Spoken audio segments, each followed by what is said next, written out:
सिर्फ हम और तुम? हम तो अपनी आंखें बंद रखेंगे और तुम कुछ दिखाओगी तो भी नहीं देखेंगे। हमने अपनी आंखें बंद कर ली। अब जल्दी से गुरु के साथ शुरू हो जाओ। हाँ,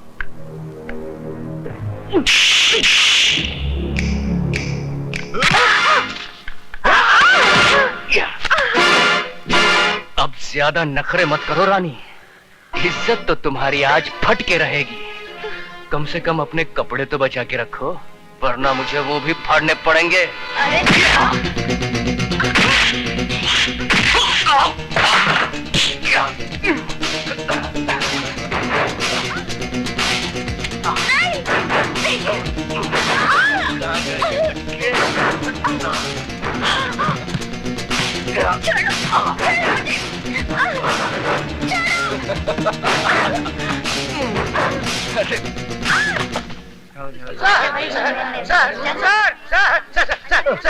सर, गजब हो गया। आप जल्दी चलिए, नहीं तो मुसीबत खड़ी हो जाएगी। समंदर में बाढ़ आ जाएगी और मछलियां पेड़ के ऊपर चढ़ बैठेगी। अरे क्या बकवास कर रहे हो? बकवास नहीं सर, मैं आंखों देखा हाल बता रहा हूँ सर।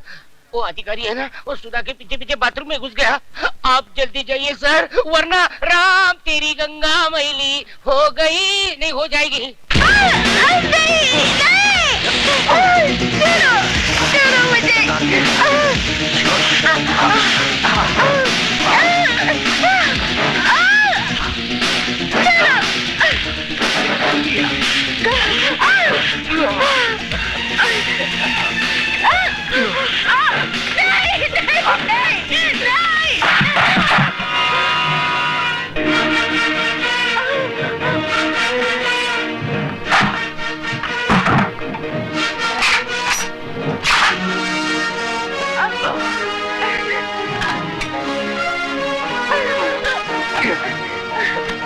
आज तुम लोगों को क्लासरूम में नहीं, बाथरूम में पढ़ाऊंगा। और ऐसा सबक पढ़ाऊंगा कि जब जब बाथरूम में जाओगे मेरी याद जरूर आएगी। हमारे रास्ते से हट जाना, नहीं तो तेरे को सुला डालूंगा। बेटे बाप को नहीं सुलाते, बाप बेटे को सुलाता है। तेरी तो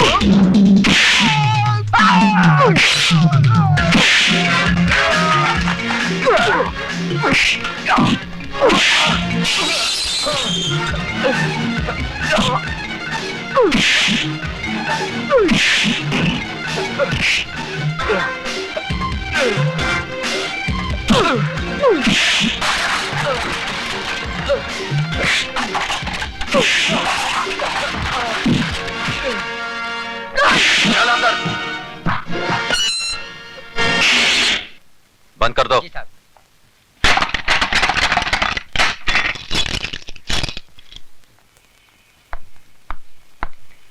अब बता विजय, सिटी कॉलेज कब ज्वाइन किया? बस थोड़े ही दिन पहले। इसका मतलब यह हुआ कि तूने लंका में कदम तो रख दिया, लेकिन अभी तक पता नहीं कि रावण कौन है। कॉलेज तो विद्या का मंदिर कहलाता है, तू इसे लंका क्यों कह रहा है? इसलिए कि यह कॉलेज नहीं, मुजरिमों का अड्डा है। ड्रग्स, गुंडागर्दी, क्या कुछ नहीं होता यहां पर। और ये सब जानते हुए भी आप हाथ पे हाथ धरे बैठे हैं। क्या करूं? जिस लंका का राक्षस आप अभी पकड़ कर लाए हैं, ऐसी पिटाई कीजिए कि उसकी औलाद तक जुर्म की बात सोचने से भी कांपे। यह इतना आसान नहीं है विजय सक्सेना साहब। यह अधिकारी ताश की गड्डी का एक मामूली सा पत्ता है। इसके गुलाम बेगम बादशाह कितने रसूख वाले, कितने ताकतवर हैं, ये आप नहीं जानते।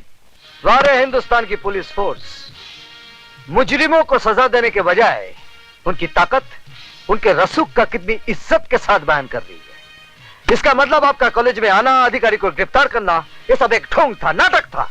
नहीं विजय, बिल्कुल नहीं। लेकिन अधिकारी को अगर मैंने नहीं छोड़ा तो ऐसा नाटक शुरू होगा कि तुम अपने आप को बचा नहीं सकोगे। ऐसे शातिर बदमाश हैं कि कब दिन को रात में बदलते हैं, कुछ समझ में नहीं आएगा। वो आप कुछ नहीं कर पाएंगे। जिस लड़की की इज्जत लूटने की कोशिश की गई है, वो जब अदालत में खड़ी होकर बयान देगी ना, वो साला 7 साल के लिए अंदर जरूर जाएगा। वो बयान देगी तब ना। सुधा बयान जरूर देगी। तुम्हें इतना भरोसा है अपनी सुधा पर? बिल्कुल। बात इतनी बढ़ गई है? हाँ, अब समझा कि मेरा सीधा साधा दोस्त एकदम से तारा सिंह कैसे बन गया। अरे वो बात नहीं है जो तू समझ रहा है, वो स्वीटी की सहेली है। इसमें इतना घबराने की क्या बात है? लेकिन मैं उनसे कहूंगी कैसे? जैसे बॉबी में डिम्पल कापड़िया ने कहा था, कयामत से कयामत तक में जूही चावला ने, और दिल में माधुरी दीक्षित ने, आई लव यू। वो पलट कर एक थप्पड़ मारेंगे और बोलेंगे कि मैं तुम्हारा प्रोफेसर हूँ या बॉयफ्रेंड। क्यों, प्रोफेसर बॉयफ्रेंड नहीं बन सकता? क्या उसे प्यार करने का हक नहीं है? हाँ है तो सही, लेकिन तुम्हारे भैया मुझे कुछ रूखे रूखे लगे। रुके रुके होते तो तेरी इज्जत बचाने के लिए खुद की जान को खतरे में ना डालते, बगल से ही चले जाते सूखे सूखे। यार तेरी बात में दम तो है। इसका मतलब सिर्फ मैं ही तेरे भैया पे ऊहू नहीं हूँ, वो भी मुझ पे ऊहू है। You are right, absolutely right. यानी कि आग दोनों तरफ लगी हुई है। बिल्कुल। इससे पहले कि जमाने की फायर ब्रिगेड इस आग को ठंडा कर दे, इसे और भड़का दे। ओह, भैया भी आ गए। अब मैं क्या करूं? वही जो मैंने समझाया। ठीक है।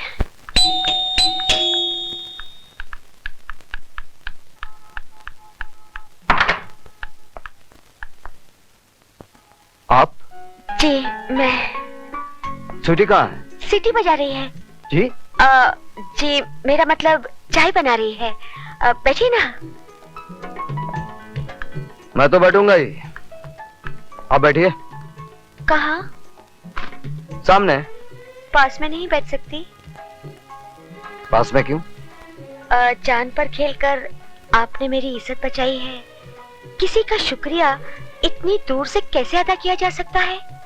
शुक्रिया जबान के जरिए फासले से भी अदा किया जा सकता है। मगर फासले से आग कैसे भड़केगी? कौन सी आग? वो फायर ब्रिगेड की आग, जिसे जमाने के आने से पहले ही भड़कानी है। क्या? जमाने के आने से नहीं नहीं, जिसमें आत्माओं का नहीं, जिस्मों का मिलन करना है। क्या बक रही हो? वही माधुरी ने जो डिम्पल के भाई से कयामत के रास्ते पे बका था। क्या? जूही ने चाय वाले के दिल में बका था। पर क्या? वही जो आपको बकना है। सॉरी, मुझे बोलना है। अब जो भी बोलना है जल्दी बोलिए। जल्दी कैसे बोलूं? ठीक है, आंखें बंद करके बोलती हूँ। I love you.